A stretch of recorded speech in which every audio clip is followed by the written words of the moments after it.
So I read a very interesting article in the New York Times a few days ago, and I wanted to share with you a bit. It was called "If Age is Nothing But a Mindset." And there's this, I'll just start reading, it's quite interesting. One day in the fall of 1981, 8 men in their 70s stepped out of a van in front of a converted monastery in New Hampshire. They shuffled forward, a few of them arthritically stooped, a couple with canes. Then they passed through the door and entered a time warp. Perry Como crooned on the vintage radio. Ed Sullivan welcomed guests on a black and white TV. Everything inside, including the books on the shelves and the magazines lying around, were designed to conjure 1959. This was to be the men's home for 5 days as they participated in a radical experiment cooked up by a young psychologist named Ellen Langer. The subjects were in good health, but aging had left its mark. This was before 75 was the new 55, says Langer, who is 67 and the longest-serving professor of psychology at Harvard.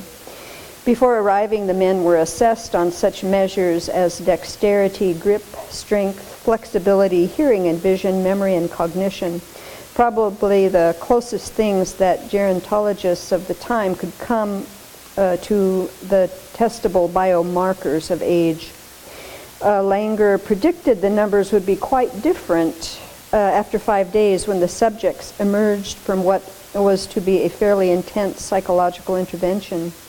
Langer had already undertaken a couple of studies involving elderly patients. In one, she found that nursing home residents who had exhibited early stages of memory loss were able to do better on memory tests when they were given incentives to remember, showing that in many cases indifference was being mistaken for brain deterioration. In another, now considered a classic of social psychology, Langer gave houseplants to 2 groups of nursing home residents. She told one group that they were responsible for keeping the plant alive and that they should also make choices about their schedules during the day. She told the other group that the staff would care for the plants and they were not given any choice in their schedules.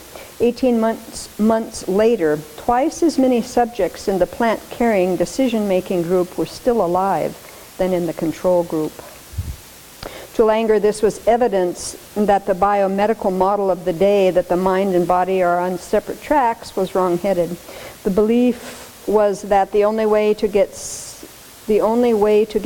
is through the introduction of a pathogen. The only way to get well is to get rid of it. She said when we later met at her office in Cambridge in December. She came to think that what people needed to heal themselves was a psychological prime, something that triggered the body to make curative measures all by itself. And gathering the older men together in New Hampshire for what she would later refer to as a counterclockwise study would be a way to test this premise. The men in the experimental group were told not merely to reminisce about this earlier error, but to inhabit it, to make a psychological attempt to be the person that they were 22 years ago. She told me, "We have good reason to believe that if you are successful at this," Langer told the men, "you will feel as you did in 1959. From the time they walked through the doors, they were treated as if they were younger. The men were told that they would have to take their belongings upstairs themselves, even if they had to do it one shirt at a time. Each day as they discussed sports, Johnny Unitas and Wilt Chamberlain, or current events, the first U.S. satellite launch, or dissected the movie they just watched, Anatomy of a Murder with Jimmy Stewart, they spoke about the late 50s artifacts and events in the present tense. One of Langer's chief priming strategies: nothing, no mirrors, no modern-day clothing, no photos except portraits of their much younger selves, spoiled the illusion that they had shaken off 22 years.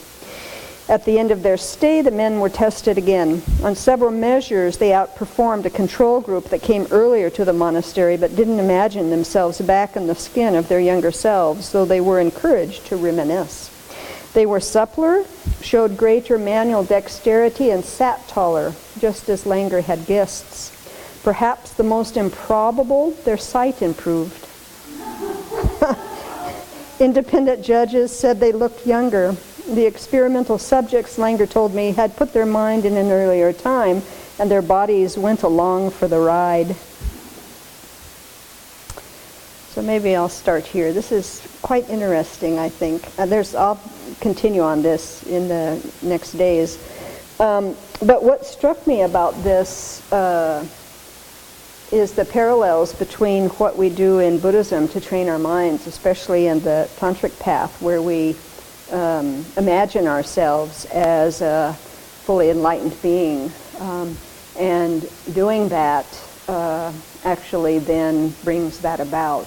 And I guess in popular culture it's the same thing as kind of if you build it, it will come. Something internally, you consider something and keep your sights on that, and then it seems to manifest over time.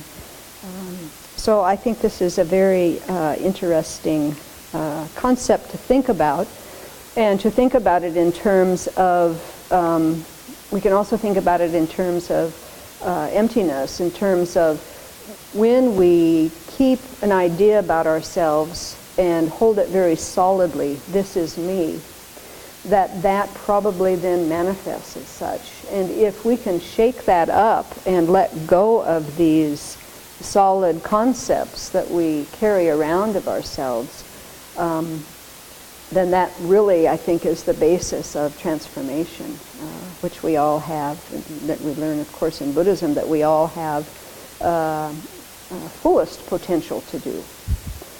And so as we're relating to ourselves internally, to check up and see what kind of conceptual stories we create about ourselves, and to maybe question those a little bit, build something different in the mind, and then see what happens.